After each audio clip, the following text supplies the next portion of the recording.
And now, the joy of annotating with Bob Ross, pastor.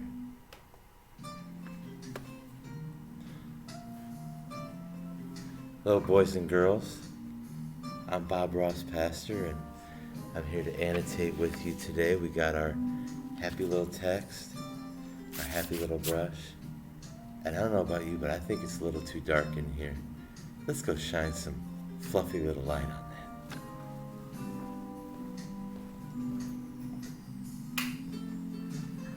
That's a little better. We've got our canvas here. We've got our colors. So let's go through these colors and see what they are. We're going to run them across the bottom of the screen. All these happy little colors. We're going to have State Champ Black. We've got State Champ Black with us today. Forgot to turn the music down. It's not a mistake, just a happy little accident. We've got Woke Up Feeling Dangerous Brown, somewhere around here. No Hawk Blue. St. McPatrick Green. Spray Tan Orange. Yeah, you knew that was coming. Aquafina Teal. Because everybody needs some mineral water. Just cascading little waves. It just are so fluffy and gentle to your soul. Propecia Purple for all our people with acid reflux out there. Chase Conley Red. You know why. Just look at that hair. All red, no soul. And because it's fall, we might even have some sinus infection green now. Let's get into it.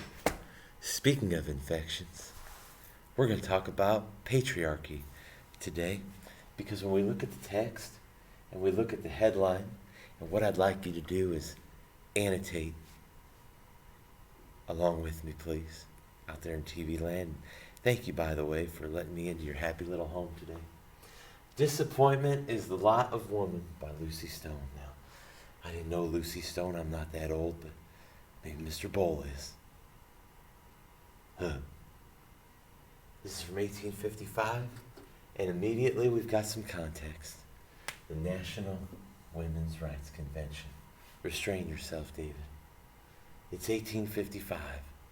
So let's draw a nice little symbol around 1855 to kind of illustrate that happy little context.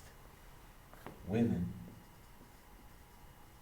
had no rights. They're basically just popping out babies, making casseroles, serving their men barefoot in the dirt floor kitchen. It's not good. My friend Jordan Peterson said it's a bloody shame. He's a lot harsher than I am. Opposites attract. And this is the National Women's Rights Convention in Cincinnati, Ohio. The thing you have to remember about Cincinnati is, well, they lost to the Browns last night because Baker Mayfield woke up feeling dangerous. And Cincinnati was a big city in America in 1855 because it's on the Ohio River, the Good River. It flows right by Bob Ross's house in Muncie, Indiana. But let's get into the text, please. Come on. Come on. Scroll down here. Happy little scrolling. I'm going to have to kind of just erase these little markings. Because when you do that, you just want to, just get the brush like right on the whiteboard. Don't worry about if there's any liquid white on that painting. It's okay. It's okay. And now, the fun part. We get to take out all our hostilities. I like that. Just beat the devil out of it. But let's get back. From the first years to which my memory stretches, I have been a disappointed woman. Now we're going to take this Aquafina Teal, and I want you to tell me what's the tone. Use your annotation to tell me what's that tone and why. Why start by calling herself disappointed? Immediately we have a woman upset. Those of you guys who have a girlfriend out there, which is maybe one of you, maybe two, that's not good. When with my brothers I reached forth after the sources of knowledge, I was reproved with, it isn't fit for you. It doesn't belong to women. Answer this question in your annotation because you're AP. Why this anecdote? What's the purpose? And how can the audience relate?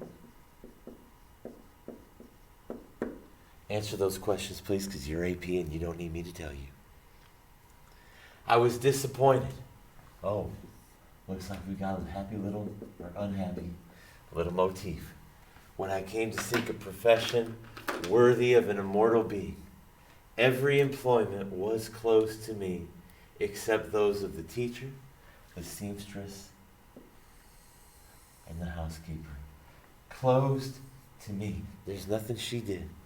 But why phrase it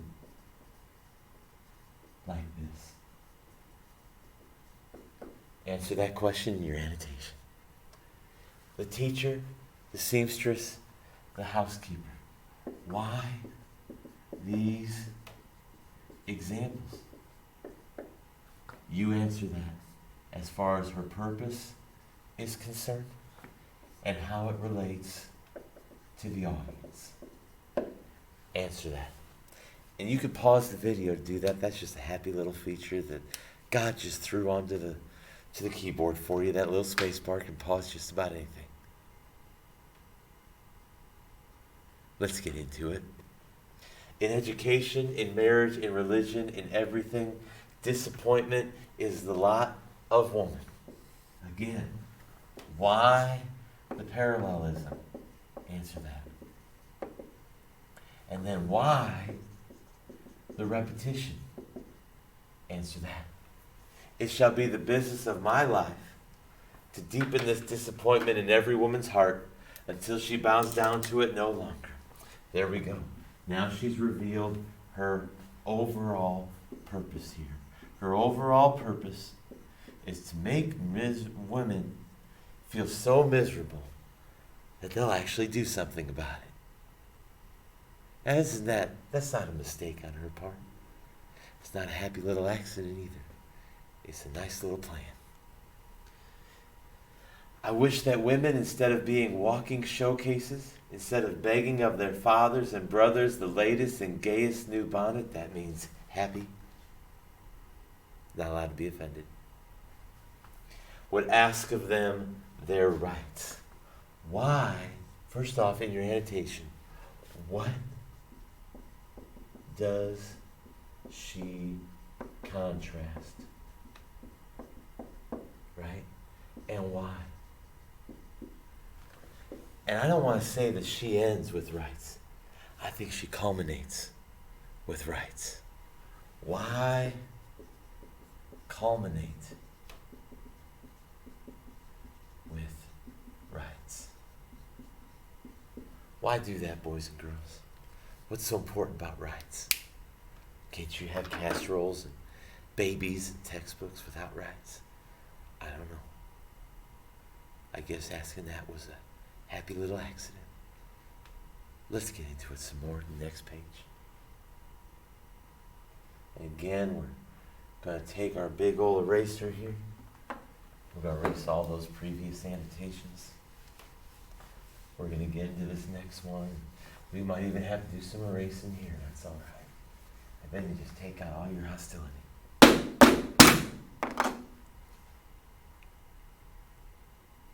Let's give these annotations some friends. The question of women's rights, nice little hook, is a practical one. Why? Analyze her word choice. Why does she call rights practical? Why is it more practical, more useful for women to actually have rights? The notion has prevailed that it was only an ephemeral or a vague idea, that it was but women claiming the right to smoke cigars in the streets and to frequent bar rooms. Now, I don't smoke cigars anymore, Boys and girls, that was back in a different life when I worked for someone else, but now Bob works for Bob. Let's get into it. Others have supposed it a question of comparative intellect, others still of sphere. So why, boys and girls, why bring in all these happy little counter-arguments?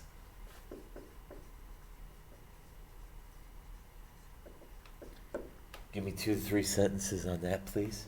I'm not going to tell you why, because you're AP. You're elite. I don't have to. Trace all the doctrines to their source, and they'll be found to have no basis except in the uses and prejudices of the age. In other words, well, you tell me, why ye explain it this way? Why is she blaming the usage of women, boys and girls, and why is she blaming unhappy little prejudice? This is seen in the fact that what is tolerated in woman in one country is not tolerated in another. Answer this question in your annotation. Why this example? How does it fortify, strengthen her argument? By bringing up what's going on in other countries. And you can go back and pause it if you didn't see that. And that's just like a happy little coincidence, boys and girls. In this country, women may hold prayer meetings, but in the Mohammedan countries, that's Islamic countries, our happy little friends in that happy little desert with all those fluffy dunes of sand, not a happy little tree inside, very lonely. Cactuses need friends. But let's go back to the Mohammedan countries. It is written upon their mosques, women and dogs and other impure animals are not permitted to enter. So you tell me, what's your argument about global society? Boys and girls, why bring that up? Why is she equating America with Mohammedans? What prejudices is she appealing to in her largely Protestant Christian audience? Answer that right now, please. Just pause it. Give a happy little answer while I erase these happy little annotations.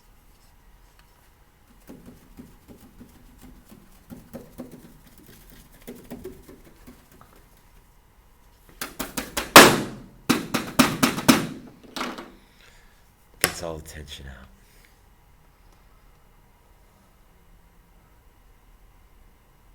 Why bring up the Father? What Father? Her Father? No. When He gives us the capacity to do anything, He does not make a blunder. That's right, folks. God doesn't make any blunders, just happy little accidents. Like what Mr. Peanut left on the carpet for me this morning. It's a happy little accident. When He gives us the capacity to do anything, He does not make a blunder. Why appeal to theology? Connected to her argument and connected to her audience and the time period. This is in the middle of a second great awakening, boys and girls. Why do this then? Leave women then define their sphere. Oh, looks like we've got a motif.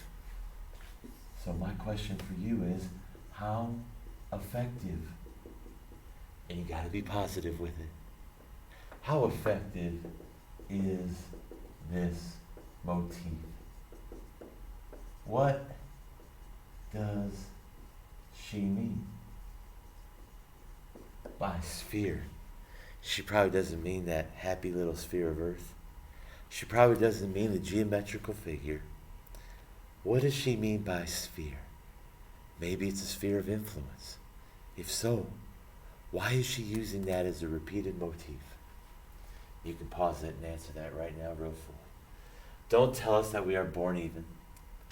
that our province is to cook dinners, darn stockings, and sew buttons. Cook dinners, darn stockings, and sew buttons. Again, why these examples? How does that affect her argument? Answer that question in relation to her argument, boys and girls, and answer that question in relation to her audience.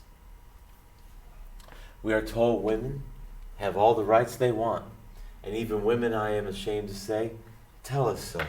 Oh, boy. Even women tell us so.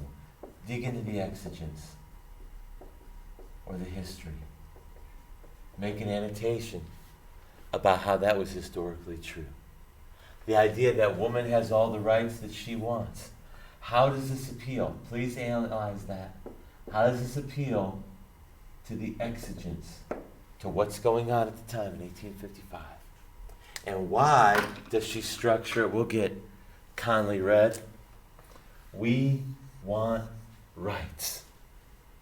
Why does she word that so succinctly? So in your happy little annotation, why so blunt? Why is she so blunt with that, boys and girls? Answer that in your annotation. The flour merchant, the house builder, the postman charges no less on account of our sex. Notice that exemplification. But when we endeavor to earn money to pay all these, then indeed we find a difference. Man, if he have energy, may hew out for himself a path where no mortal has ever trod. Again, when you annotate this, why a financial example? Why is that, boys and girls? Man is held back by nothing but what is in himself. Let's go back to state championship black. The world is all before him, where to choose, and we are glad for you, brothers men, that is so. Oh, looks like we found a brother man. All men are our brothers, and women too. Everybody's our brothers and sisters. Everybody needs a friend. I think these annotations need a happy little friend. Let's put our friend right here. Man may hew out for himself a path where no mortal has trod, backed by nothing but was in himself. Why this contrasting example? And what I want you to do with this annotation, boys and girls, is analyze the history. Is it historically accurate? And how's her audience going to react? And how does it strengthen her argument? I want you to answer all three of those. But the same society that drives forth the young man keeps woman at home, a dependent. But if she goes heartily and bravely to give herself to some worthy purpose, she is, there's that phrase again, out of her sphere. Why this motif, boys and girls? Why this motif? And over here, answer this question. Why this counterexample? Why is she providing this extended juxtaposition? Answer that. And why does it make her argument more effective? Answer that. All right, let's get back into it.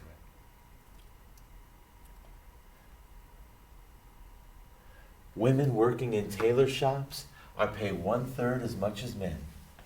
Someone in Philadelphia has stated that women make fine shirts for 12.5 cents apiece, that no woman can make more than 9 a week, and the sum thus earned, after deducting rent, fuel, etc., leaves her just 3.5 cents a day for bread.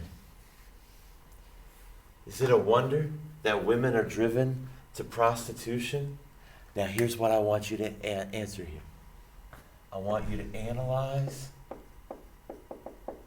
how her examples built to the charged question. And that charged question is down here. That happy little question about that unhappy little profession, prostitution. Bob Ross doesn't know anything about that. Honest. But analyze how her examples built to that charged question. And remember, we're talking 1855. Okay? Think of the medical technology, how primitive it is, how poor their prescriptions are. Why is prostitution such a bad thing in 1855, especially in a Christian awakened America? Why would she bring that up to her audience? Answer all those questions. This should be at least 3 to 5 sentences here. Okay? 3 to 5 sentences. How did she build to that? Why did she build to it? Is she shocking her audience? If so, why is she shocking her happy little audience? Looks like we got 1 or 2 paragraphs left, depending on how much we want to do. It looks like our screen is making a happy little accident right now. The present condition of woman causes a horrible perversion of the marriage relation. Why use that word perversion? How does that build off prostitution? Think about that. It asks of a lady, has she married well? Oh yes, her husband is rich. Woman must marry for a home, and you men are the sufferers by this, for a woman who loathes you, that means hates. A woman who loathes you and may marry you because you have the means to get money which she cannot have. But when woman can enter the lists with you, the marriage, and make money for herself, she will marry you only for deep and earnest affection. Now what we have here, and we'll use our Propecia purple, we have an extended juxtaposition. And here's what I want you to do on this paragraph. I want you to do a few things. Number 1, I want you to analyze how it works.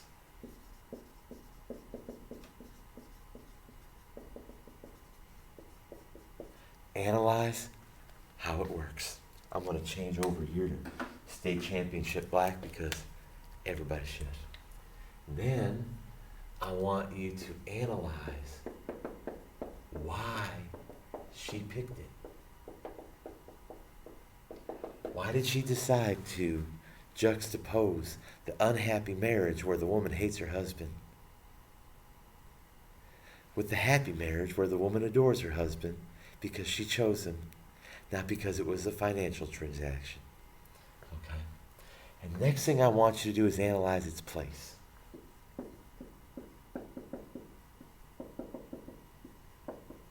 You're probably going to have at least 9 sentences here. Why is this placed after the prostitution example? How is this first example here so well connected to the notion of prostitution? But be careful the words you pick. You don't want to be sent to guidance unless you're Cooper, and you do. Okay? And then why culminate with this? So analyze its place. Okay? Hit purpose. And most importantly, hit effect on the audience of women in America, in Christian America, in 1855. That's what I want you to do. So I'm not picking out every little thing, boys and girls, on that paragraph. I want you to do that. So pause the video right now and do your annotations. Okay, it gives me great pleasure to welcome you back for our last paragraph. And we get some of our hostility out one last time. I like erasing on the liquid whiteboard. Makes me feel good inside. Thing I don't like, all that dust. There's 2 things wrong with dust. Gives you allergies, and it's just too tall. All right. Look how she acknowledges. Oh, we forgot to clean our brush. Let's have fun with that.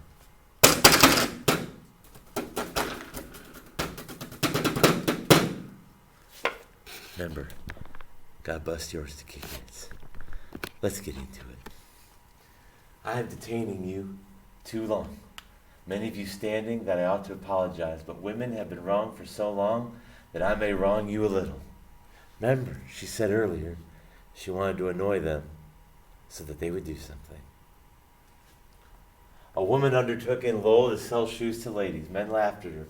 but in 6 years she has run them out and has a monopoly of the trade. Sarah Tyndale, whose husband was an importer to China and died bankrupt, her husband died. That's not bad news for a woman. Continued his business, paid off his debts, and made a fortune and built the largest China warehouse in the world. So I want you to answer this question. Why business examples? It looks like we're about to have an announcement. And I want you to connect to... Attention teachers, if you would like to come to the office, there are donuts and coffee here. Compliment administration and the food service department. Now that's not a mistake.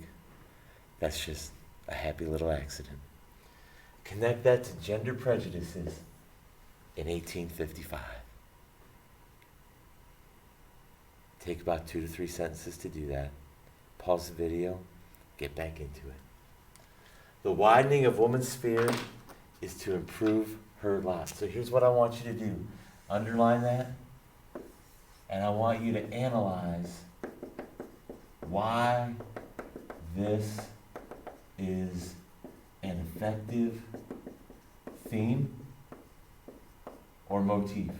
Look up those words. What's it mean to have a theme throughout a decorative room? Treat it like a decorative room here. What's it like to have a motif in a series of artworks? And then answer that question in 2 to 3 sentences. Let us do it, and if the world scoff, let it scoff. If it sneer, let it sneer. Okay? So here's what I want you to do. Take a couple sentences, analyze her tone, and answer this question, boys and girls. Why so defiant? Why is she so defiant? But we will go emulating the example of Grimke and Abby Kelly, building credibility there with those historical references. When they first lectured against slavery, they were not listened to as respectfully as you listen to us. So the first female physician meets many difficulties, but to the next, the path will be made easy. And I want you to do a few things here. First off, I want you to translate. Translate that. What does she mean by that? Then, what's her purpose? What's her argument? And what effect is she trying to have on the audience? Then and now. So that'll take you about 4 to 6 happy little sentences. I just want to thank you again for letting me illustrate this early feminist masterpiece for you on your Chromebook. It's been a happy, wonderful day. I wanted to introduce you to a little critter that we found here in the gutter. Mr. Gilbert found him. He said, I found this guy and going to figure out what he was doing out there. So he gave him to me. This is little Petey. Say hi, Petey. Petey's not very nice, but that's okay. He didn't make a mistake. Just a happy little accident. Have a happy little day, boys and girls. This has been the joy of annotating with Bob Ross.